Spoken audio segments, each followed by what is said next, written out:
तुम्ही बहुजन समाज पार्टीतून भरलाय ना? आता देशात लोकसभा निवडणुकीचं रण चांगलंच तापलेलं आहे। आपण जर देशाचा विचार केला तर इंडिया आघाडी, महायुती, वंचित बहुजन आघाडी आणि बहुजन समाज पार्टी असा चौरंगी सामना सर्वत्र पाहायला मिळतोय। मावळ लोकसभा मतदारसंघातून निवडणूक लढवण्यासाठी ज्यांची नेमणूक झालेली आहे असे राजाराम पाटील आणि ज्यांनी आता ओबीसी नेते म्हणून ज्यांची संपूर्ण महाराष्ट्राला ओळख आहे त्यांनी निवडणुकीमध्ये अर्ज जो दाखल केलेला आहे तो बहुजन समाज पार्टीमधून त्यांनी दाखल केलेला आहे। आपल्यासोबत मॅक्स महाराष्ट्रावर एक्सक्लुझिव्ह राजाराम पाटील सर आहेत।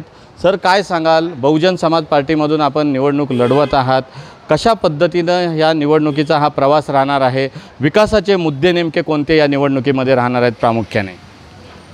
आता मावळ मतदारसंघ हा सगळ्यात मोठा मतदारसंघ आहे। त्याचं जे वैशिष्ट्य आहे की इकडचा मावळचा भाग म्हणजे महाराष्ट्राच्या पठारावरचा एक भाग आणि कोकणातला समुद्रकिनाऱ्याचा भाग असं दोन वेगळ्या भाग आहेत। हे नैसर्गिकदृष्ट्या वेगळे भाग आहेत आणि इथे प्रश्नसुद्धा वेगवेगळे आहेत आणि म्हणून दोघांचा सुवर्णमध्य साधून आपण इथल्या विकासाचा विचार करणार आहोत आणि हा विकास सागर किनारपट्टी आणि डोंगराळ भाग असा दोन्हींचा विकास म्हणून आपण याचा विचार करणार आहोत। एकूणच आता आपण वातावरण देशाचं बघतोय की भाजप आहे ते भाजपला सत्तेतून हटवण्यासाठी सर्व जे भाजप विरोधी गट आहेत, पक्ष आहेत, ते पक्ष या ठिकाणी एकजुटीने लढताना दिसत आहेत, रिंगणात आहेत। अशा वेळेला भाजपला मदत होईल अशा पद्धतीनं वंचितवर आरोप होतो आहे, बहुजन आघाडीवर किंवा बहुजन समाज पार्टीवर आरोप होतो आहे।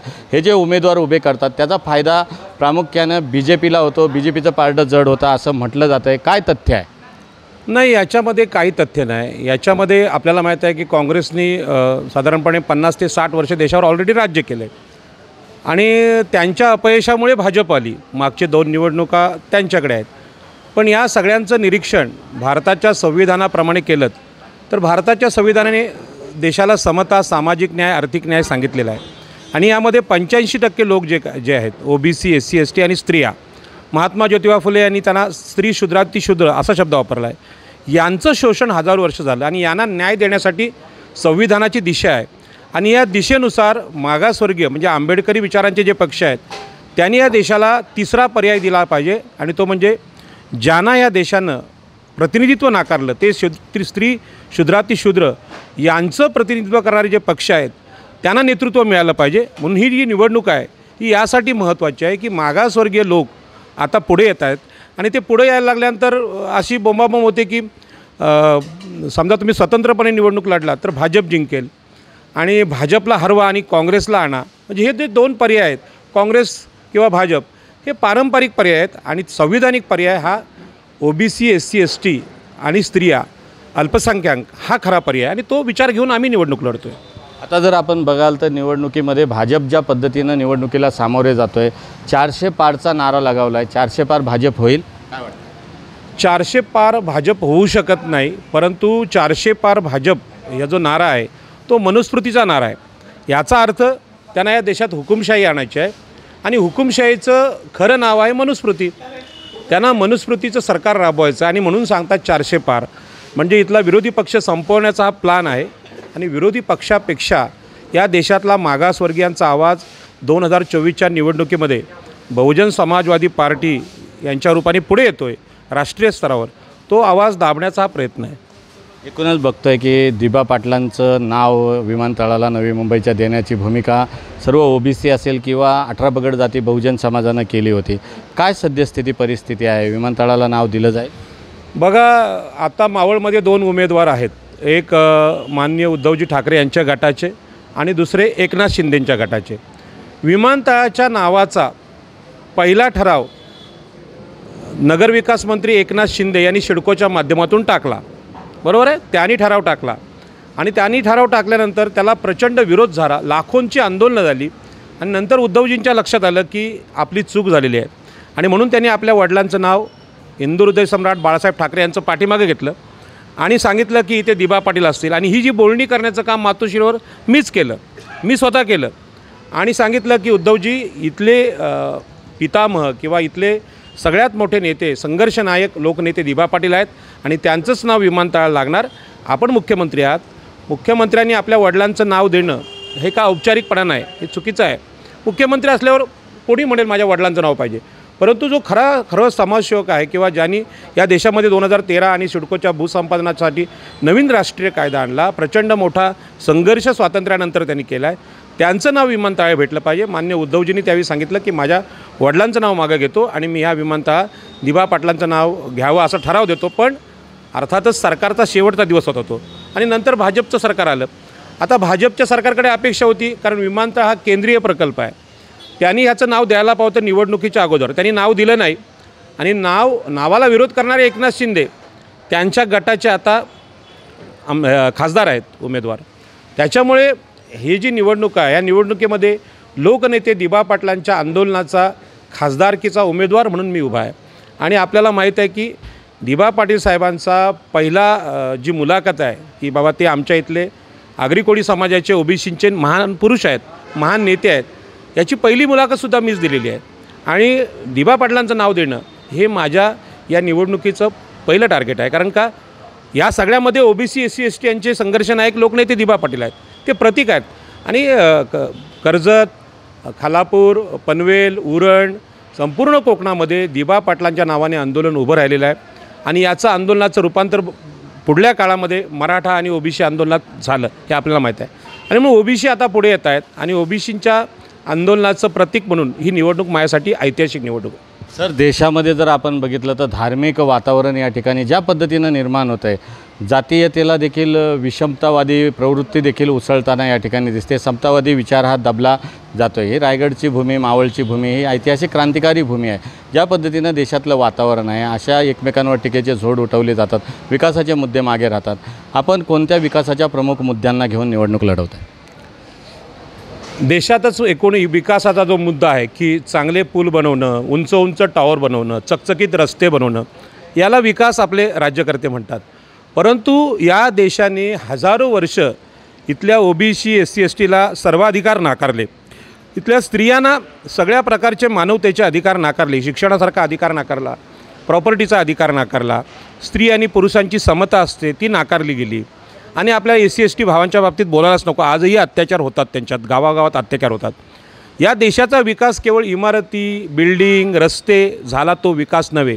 या देशामध्ये मनुस्मृतीने ज्या लोकांना हजारो वर्ष अधिकार नाकारले होते, स्त्रियांना चांगल्या ठिकाणी, प्रतिष्ठेच्या ठिकाणी प्रवेश नाकारला होता, मागासवर्गीय लोकांना मंदिरामध्ये, धार्मिक स्थळी प्रवेश नाकारला होता, आजही अल्पसंख्याक लोक काय खातात याच्यावर टीका होते, त्यांच्यावर जुलूम जबरदस्ती होते. यामध्ये देशाचा विकास तेव्हाच होईल जेव्हा ह्या 85% भारताला आपण न्याय देऊ शकू. त्याच्यामुळे हे जे चाललेलं आहे सगळं, ह्याला विकास म्हणणं ही देशाची फसवणूक आहे, हा विकास नव्हे. आपल्याला माहीत आहे अमेरिका जगातलं सर्वात विकसित राष्ट्र आहे, तिथेसुद्धा काळागोरा वाद होता. अब्राहम लिंकन यांनी तिथे संघर्ष केला. तिथली जी गुलामगिरी आहे, म्हणजे दासमुक्ती ज्याला म्हणतात, ती दासांचं जे अन्याय अत्याचार होतो संपवण्यासाठी अब्राहम लिंकननी प्रयत्न, आणि हाच प्रयत्न डॉक्टर बाबासाहेब आंबेडकरांनी भारतात केला. म्हणून भारताच्या विकासाची दिशा 85% लोकांना नाकारलेले अधिकार जे नाकारलेले अधिकार आहेत ते अधिकार देण्यामध्ये आहे. आणि असा विकासाचा मुद्दा घेऊन या निवडणुकीत मी उभा आहे.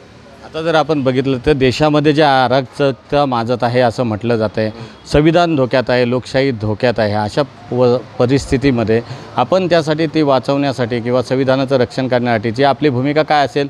लोकसभा ही संसदीय मंडळ आहे आणि त्याच्यामध्ये संविधानाचे मूल्य जोपासली जातात. ही संविधानाची मूल्य पायदळी तुडवली गेलीत का? भाजप काळामध्ये संविधानाला धोका आहे का? ज्या पद्धतीनं भाजपचे नेते उघडपणे त्या ठिकाणी संविधान बदलण्याची भाषा करतात, आमची सत्ता आली तर आम्ही संविधान बदलू, असं जे वक्तव्य केले जातात. पंतप्रधान नरेंद्र मोदी यांनी त्यांना जर संविधान खरोखर बदलवायचं नसेल तर अशांवर कारवाई केली पाहिजे का? काय वाटतं एकूणच्या परिस्थितीत? नाही, संविधान बदलण्याची सुरुवात कधीच झालेली आहे, अजून संविधान बदलणार आहेत असं नाही. आपल्याला माहीत आहे की सार्वजनिक ज्या संस्था आहेत, म्हणजे मोठमोठ्या देशाच्या संस्था आहेत अधिकारांच्या किंवा विकासाच्या, त्यांच्यावर समाजाचा किंवा राष्ट्राचा ताबा असला पाहिजे. असं जे संविधानाचं एक तत्त्व होतं त्यामध्ये तुम्हाला माहिती आहे की महत्त्वाची विमानतळं आहेत, लष्करीदृष्ट्या त्यांना महत्त्व आहे, महत्त्वाची बंदरं आहेत, याचं खाजगीकरण अदानी आणि अंबानीला होत चाललं आहे. हे संविधान बदलणंच आहे, कारण हे जी संस्था ताकदीच्या संस्था आहेत देशातल्या, लष्कराचं काही ठिकाणी खाजगीकरण होताना दिसतं आहे, अत्यंत धोकादायक आहे. आणि म्हणून देशाची सार्वजनिक मालमत्ता विकण्याचा जो सपाटा लावलेला आहे सरकारने, आता याच्यावर यूट्यूबला आणि फेसबुकला खूप कविता आलेल्या आहेत, चाय बेचने वाला देश बेच रहा है, अशा प्रकारचे खूप आले. हे सर्वसामान्य लोकांच्या लक्षात आले. आणि म्हणून संविधान जरी तुम्हाला दिसत असलं तरी संविधान बदलायला कधीच सुरुवात झालेली आहे. संविधान बदलणं काही राहिलेलं नाही. ज्यावेळी नोटबंदी लावली गेली तेव्हा लोकसभेत चर्चा केलेली नाही. गरिबांच्यावर याचा काय परिणाम होईल, गरिबांच्या खिशामध्ये किंवा अडगळीत असलेले पैसे ते बाद करण्याचा प्रकार केला गेला. गरिबांचा त्यात विचार झाला नाही.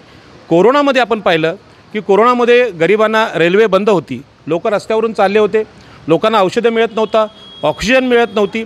आणि दुसरीकडे इथली मंदिरं असतील, इथल्या महत्त्वाच्या संस्था असतील, यांनीसुद्धा ह्या गरिबांना मदत केली नाही. सरकारने ज्या पद्धतीने लक्ष द्यायला पावतं मरणाऱ्या माणसांकडे ते दिलं नाही. आणि ह्या सगळ्या परिस्थितीमध्ये देशामध्ये संविधान आहे, संविधानामध्ये लोकसभेत खासदारांनी चर्चा केली पाहिजे, देश कुठल्या संकटात चालला आहे याची कुठलीही चर्चा न करणं हे संविधान बदलण्यासारखंच आहे. त्यामुळे आता संविधान बदलायला कधीच सुरुवात झालेली आहे, काही राहिलेलं नाही बाकी, असं माझं म्हणणं आहे. त्यामुळे आणखी भीती दाखवायची गरज नाही. संविधान बदलल्याने मरणाचे अनुभव, नोटबंदीनंतर जी गरिबी मी अनुभवते स्वतः, मी लोकांचं नाही सांगत, माझी गरिबी सांगतो आहे, तर मी जी गरिबी आहे आणि कोरोनाच्या काळात मरणाच्या दारातून मी बाहेर आलेला आहे. तर ह्यामुळे संविधान बदलणं वेगळं काय असं राहिलेलं नाही. पण लोकांनी आज निर्णय घ्यावा की ज्या मागासवर्गीय लोकांचा भारत आहे, 85% भारत हा मागासवर्गीयांचा आहे, ही भावना या देशाला अजूनपर्यंत कोणी होऊ दिली नाही. दुसरीकडे पर्याय हिंदू राष्ट्राचा होतो आणि हिंदू राष्ट्रामध्ये ब्राह्मण क्षत्रिय वैश्य हेच मालक आहेत आणि आम्ही गुलाम आहोत, आम्ही सेवक आहोत, आम्ही चाकर आहोत. इथल्या 50% स्त्रियांना कुठलेही अधिकार हिंदू राष्ट्रात नाहीत, या सगळ्या स्त्रियांना माहीत आहे. सावित्रीमाईंनी त्याचं उदाहरण दिलं की त्यांनी स्त्री शिक्षणाची सुरुवात केलेली आहे. अशा परिस्थितीमध्ये संविधानिक संघर्ष आहे तो आता अटळ आहे आणि ह्या निवडणुकीत तो दिसणार आहे. एक माझा शेवटचा प्रश्न असा आहे की देशामध्ये ज्या पद्धतीनं महागाई उसळलेली आहे किंवा एकूणच बेरोजगारीची समस्या आहे, शेतकरी, कष्टकरी, श्रमजीवी, कामगार वर्गाचे मुद्दे आहेत, स्त्रियांचे मुद्दे आहेत, या मुद्द्यांना 10 वर्षात न्याय मिळाला आहे. ज्या पद्धतीनं निवडणुकांमध्ये घोषणा केल्या जातात त्या घोषणांचं, आश्वासनांचं त्या ठिकाणी पालन केलं जातं आहे. भाजप सत्तेवर आहे, येथील श्रमिक कष्टकरी वर्ग जो आहे तो सुखी आहे, जीवन जगतो आहे का, काय वाटतं आहे तुम्हाला? मी सांगते तुम्हाला, 85% वर्ग जो आपला आहे, कष्टकरी आहे, भूमिहीन वर्ग आहे, शेतमजूर आहे, हा दुःखी आहे. शेतकऱ्यांची चर्चा होते, पण शेतकरी जो शेतावरचा मालक आहे तो शेती करत नाही, शेतमजूर करतो. शेतमजुरांची संख्या देशात मोठी आहे, त्यांचा विचार कोणी करताना दिसत नाही. आणि म्हणून हा जो भारत संपूर्ण संकटात आहे त्याला बोलायची संधीसुद्धा मिळत नाही, त्यांच्या बातम्यासुद्धा दाखवल्या जात नाहीत. अशा परिस्थितीमध्ये हा देश खरोखर संकटात आहे हे बोलण्याची, दाखवण्याची जबाबदारी आमच्यासारख्या सर्वसामान्य नेतृत्वाची आहे. मला लोकसभा लढायचं कारणच हे आहे. माझं तुम्ही निवडणूक पत्रक बघू शकता. इथे कोट्यावधी रुपयांचे म्हणजे 10 कोटीच्या वर आणि 200 कोटीच्या वर संपत्ती असलेले नेते आहेत. दुसरीकडे प्रचंड गरिबी आहेत. आम्ही खाली कोकणात गेलात किंवा इकडेसुद्धा बघितलं, आदिवासींची अवस्था अशी आहे की गावात पाणी नाही आता 8-8 दिवस. मग एवढे संपत्तीवान नेते आहेत, त्यांनी खोटा प्रचार करण्यापेक्षा आम्ही हे करणार आहोत, पहिलं गावात पाणी द्या. अनेक ठिकाणी वीज नाही, विद्यार्थ्यांची अवस्था बिकट आहे, विद्यार्थ्यांना फी भरायला पैसे नाहीत. साध्या पाठ्यपुस्तकावर एवढा मोठा GST लावला आहे, तुम्ही कल्पना करू शकत नाही. हिऱ्यांवर GST नाही, पण पाठ्यपुस्तकावर आणि शालेय साहित्यावर GST आहे. थोडक्यात हा देश व्यापाऱ्यांच्या हातात गेला आहे आणि त्यांनी सगळ्याचा व्यापार करायचं ठरवलं आहे. माणसांची खुलेआम गुलामांची विक्री छत्रपती शिवाजी महाराजांच्या काळात जेव्हा होत होती, आदिलशाही, निजामशाही, तेव्हा शिवाजी महाराजांनी थांबवली. आणि अशा प्रकारची गुलामांची विक्री आज आपली होताना दिसते, पण आपण ते दाखवू शकत नाही. त्याची आकडेवारी मांडणारे लोक आपल्याकडे नाहीत. पण वेळ भेटला तर ह्याच्यावर आपण ही बोलू. पण अक्षरशः आज 85% मागासवर्गीय भारतावर आधुनिक रीतीने गुलामगिरीची वेळ आली आहे. अदानी, अंबानी हे उद्योगपती मोठे होत आहेत आणि त्यांच्या पाठोपाठ अनेक उद्योगपतींच्या हातात देश चाललेला आहे आणि भांडवलदार लोकांच्या हातात निवडणुका जात आहेत. आमच्यासारख्या उमेदवारांनी निवडणूक खर्च आणायचा कुठून, हा आमच्यासमोर प्रश्न आहे. निवडणूक आयोगाला आणि देशालासुद्धा आमचा प्रश्न आहे. आणि दुसरीकडे 200 आणि 300 कोटीचे आकडे आहेत. मग तुमचे इन्कम टॅक्सवाले, EDवाले काय करतात, हा प्रश्न आहे. की ED फक्त एकाच भागाला लागते, ते म्हणजे विरोधी पक्षाला. मोदी सरकारमध्ये जो त्याला ED नाही आणि तेच पैसेवाले आहेत. मग EDचा उपयोग, ED आहे, आपली न्यायालय आहेत किंवा पोलीस आहेत, असं वाटतं की ह्या लोकशाही संस्था धोक्यात आलेल्या आहेत. त्यांचं निवडणूक आयोगाचंसुद्धा एकतर्फी वागणं आहे आणि त्यामध्ये 2 पक्ष आपल्याकडे तुटलेले आहेत, राष्ट्रवादी काँग्रेस पक्ष आणि शिवसेना. यांचे जे निर्णय आलेत हे निर्णय अनैसर्गिक वाटतात. सामान्य माणसाला ते न पटणार निर्णय आहेत. यामुळे देशाच्या लोकशाहीला धोका आहे, यात कुठलीच शंका राहिलेली नाही. सर मला सांगा की 80 कोटी देशातील जी जनता आहे त्या जनतेला जसं मोफत धान्य दिलं जातं, 80 कोटी जनता दारिद्र्य रेषेखाली असताना पंतप्रधान मोदींना या ठिकाणी विश्वगुरू म्हटलं जातं, हे कितपत योग्य वाटतं आहे? ही जे आहे गाजर आहे किंवा जनतेला ज्या पद्धतीनं जसं उंदराला सापळा रचला जातो त्या पद्धतीनं ही सगळी प्रक्रिया आहे का? माणसांना अशा पद्धतीची लालच दाखवली जाते का? 80 कोटी लोकांना जर धान्य मोफत दिलं जात असेल तर तो सक्षम भारत त्याला म्हणता येईल का? अजिबात नाही. ते लोकांना लाचार बनवण्याचं काम आहे. आणि मोदींचा विश्वगुरू म्हणून जो देशामध्ये किंवा परदेशामध्ये डंका पिटला जातो, अनेक देशांमध्ये मोदींच्या पत्रकार परिषदा आहेत त्या फेल झालेल्या आहेत. पत्रकारांनी त्यांना प्रश्न विचारले, त्यांनी उत्तरं देऊ शकलेली नाहीत. आणि म्हणून भारतामध्ये सर्वसामान्य माणसाला मूर्ख बनवण्याचं काम या प्रचार यंत्रणेतून होतं आहे. आणि ते काम थांबवण्यासाठी आमच्यासारख्या उमेदवाराला मीडियानी प्रसिद्धी द्यावी ही नम्र विनंती आहे. कारण निदान निवडणुकीमध्ये शेवटच्या काळात तरी आम्हाला बोलायची संधी द्या. ही संधी लोकसभेत मिळावी असं माझं नागरिकांना विनंती आहे. म्हणून गरिबांचा खासदार एकदा लोकसभेत जाऊ द्या ही विनंती मी इथल्या मतदारांना करतो. मला संधी जर दिली तर निश्चितपणे लोकांचे प्रश्न तिथे मांडेन. आज लोकसभेत खासदार बोलायला लागल्यानंतर त्यांना निलंबित केलं जातं, त्यांना बाहेर काढलं जातं. हा सुद्धा लोकशाहीला धोका आहे. आणि म्हणून ही एकाधिकारशाही थांबवायची असेल तर सर्वसामान्य कुटुंबातल्या सर्वसामान्यांमध्ये रोज आंदोलन करणारा नेता तिथे लोकसभेत गेला पाहिजे. यासाठी एवढं मोठं पाऊल खाली समुद्राच्या काठावरून उरणमध्ये मी मावळला आलो आहे. आणि भारताच्या सागर किनाऱ्याला ह्या छत्रपती शिवाजी महाराजांच्या मावळ्याच्या प्रदेशाला जोडण्याचं काम, आरमारी मावळे आणि डोंगरी मावळे यांना जोडण्याचं काम मी करतो आहे. मी सगळ्यांना विनंती करेन की सगळी मदत आपल्याकडून मला अपेक्षित आहे. मी फार मोठा काही पैशावाला नाही, शेतकऱ्याचा मुलगा आहे, मी मच्छीमार आहे. आपली विनंती राहील की या निवडणुकीमध्ये यश देण्यासाठी जे जे उपाय असतील ते मला सुचवा. या चॅनलवर गाईड करा आणि जी मदत असेल ती माझ्या कार्यकर्त्यांकडे पोचवा एवढी नम्र विनंती मी या निमित्ताने करतो. एकूणच देशातील एकाधिकारशाही असेल, हुकुमशाही असेल, ती जर संपुष्टात आणायची असेल तर सर्वसामान्य कुटुंबातील व्यक्तीला लोकसभेमध्ये, संसदीय मंडळामध्ये आपली भूमिका मांडण्यासाठी, जनतेचे प्रश्न मांडण्यासाठी पाठवण्याचं आव्हान राजाराम पाटील यांनी केलं. आणि एकूणच देशातील आणि राज्यातील राजकीय आणि सामाजिक परिस्थितीवर देखील त्यांनी आपली रोखठोक भूमिका मांडली. मॅक्स महाराष्ट्रासाठी धम्मशील सावंत, रायगड, कोकण.